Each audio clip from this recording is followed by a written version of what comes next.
Hello everyone, welcome to part 4 of making Pong and Godot. In part 3, we added our ball and ended by emitting a signal when the ball is scored. In this video, we'll be adding the scoring logic and the game states. By the end, we'll have everything completed besides the UI and audio.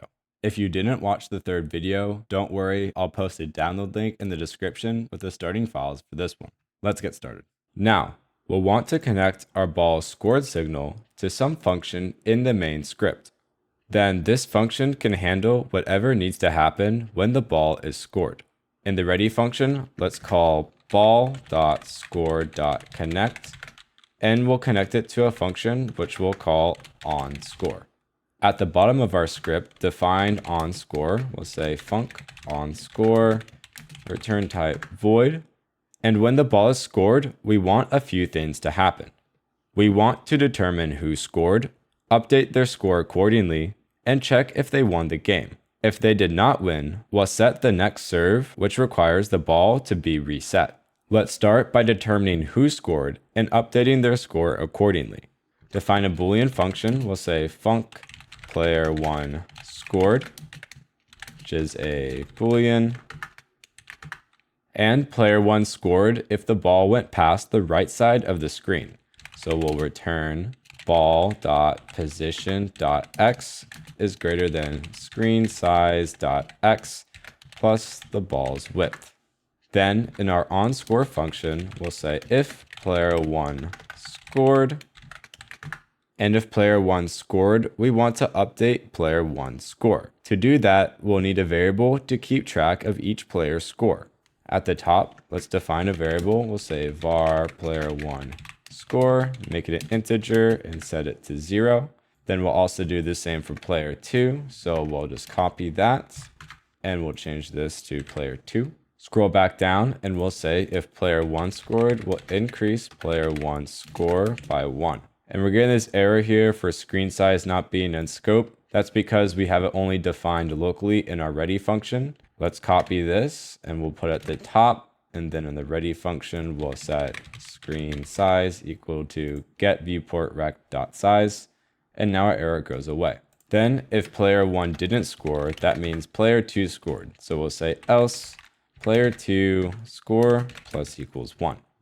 For now, we can print out the updated player scores, print player1 score, and convert it to a string, player1 score, and copy this code, and then do the same for player2. Run our scene, and when we score, the score updates. But since we are not resetting the ball's position, we keep emitting the scored signal, causing the onScore function to keep getting called. When a player scores, we need to reset the ball's position. To reset the ball, we need to move its position back to the middle, change its speed back to normal, and move it in a new Y direction. Go back into our ball script and define a new function at the bottom called func reset and make it void. Start by resetting our ball's position back to the middle. We already set our ball's position to the middle in the main script. So we'll just copy this code here and we'll set position equal to the middle of our screen. Then reset the ball's position back to normal, which was speed equals start speed. And let's make it move in a new Y direction as well. Go back up to the top, copy this code again, then paste it in. And instead of saying direction to a new vector2, we'll just set direction.y equals to this randf range -1, 1. And we normalize our direction vector once more. Go back into our main script, and when the ball is scored, we'll call ball.reset. And to avoid duplicating code, we don't need to set the ball's position in the ready function. We can just call ball.reset, then go into our ball.gd, and we also don't need to set the start speed anymore either, since we are already calling the ball.reset. We can also change how we do our direction vector as well. We only need to set direction.x, so the ball is served in a random x direction at the start of the game. We can remove the normalized code as well, since the reset function takes care of the normalization for us. Run our scene, and when the ball is scored, its position will be reset and we no longer have the player score updating every single frame. But we have a problem where the ball is getting reset instantly. We should give the players a brief second to celebrate and dance in front of their friends when they score. Let's add a serve state to the game to give a slight pause in between serves. In our main script, in the physics process function, we need to avoid calling ball.update when the game state is a serve state. To keep track of what game state we're in, let's define an enum at the top. We'll say enum game states. In game states, we'll hold a game and a serve state. We need a variable. We'll say game states, and by default, we'll set it equal to game states.game. Then in the onScore function, we'll call game state equals game states.serve. And in physics process, we only want to call ball.update if the game state is equal to game states.game. Make sure to indent this as well. Run our scene. And when we score, the ball gets reset to the middle and it stops updating. Next, we want to go back to the game state after a fixed amount of time. After setting the game state to be the serve state, we need to create a timer for setting the state back to the game state. Let's call getTree.createTimer. And we'll have the timer time out after a fixed amount of time, which will say const serve time floats equals 1.5. Then down here, we'll have it timeout after serve time. We need to connect our timer's timeout signal to a function that will set our game state variable back to the game state. We can define a function, say func serve ball.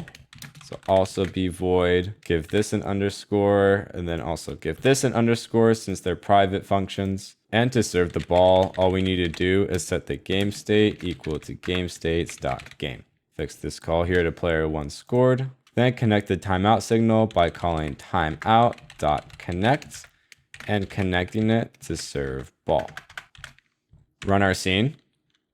And when the ball is scored, there's a brief pause in between serves and the ball starts to move again. Cool. Now that our serving logic is done, the game will go on forever. Let's add a game over state. At the top of our main script, add another constant to determine the winning score threshold. Say const winning threshold, make it an integer, and we'll set it equal to 10. Define a function at the bottom, which we'll call func winning score. Make it return a Boolean value and have it take a score as a parameter. So we'll say score int.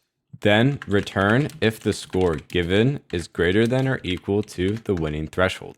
If player 1 or player 2 scores, we need to check if the updated score is a winning score. Start with player 1, say if winning score, player 1 score, and if player 1 scores, we'll print player 1 wins.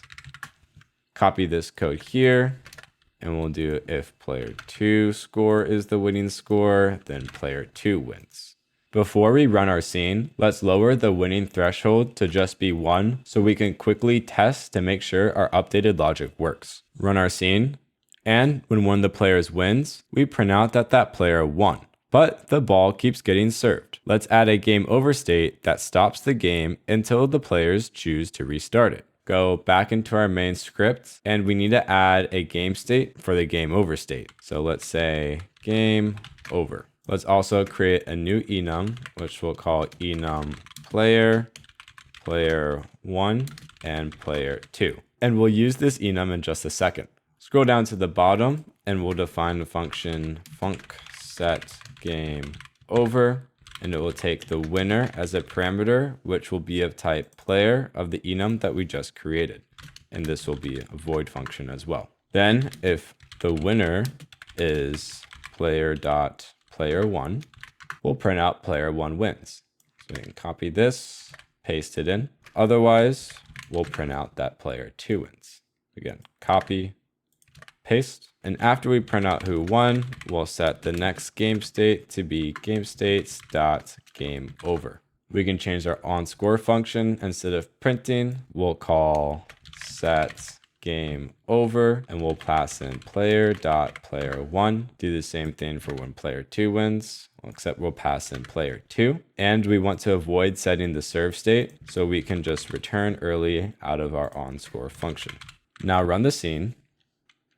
And when a player wins, then we print out that that player won and the game is over. Now we should provide players in the game over state with an option to play again.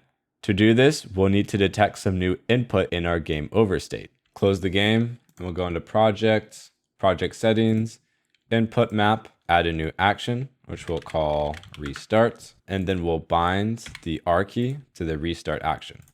We can say elif game states equals game states dot game over, and inputs dot is action just press the restart action.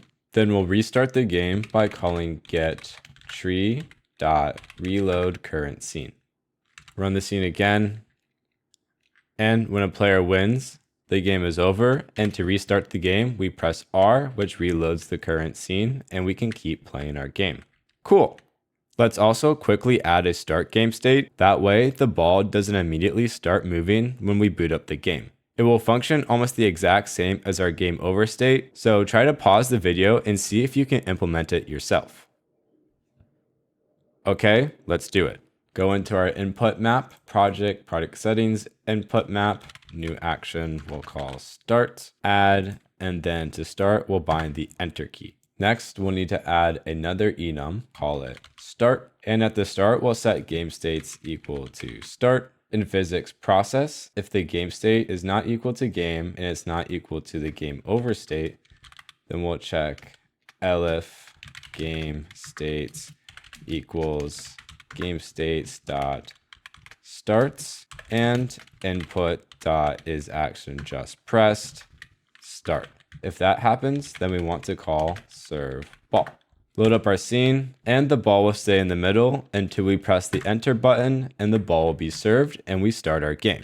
Perfect. And that should do it for this video. The question for the day is, what is your favorite competitive game to play? I don't play many competitive games anymore. I'm pretty washed, but when I did, my favorite was Overwatch. During COVID, my buddies and I ran a 6-stack every night and had a ton of fun climbing the ranks. Thank you all so much for watching. I'll see you in the next video.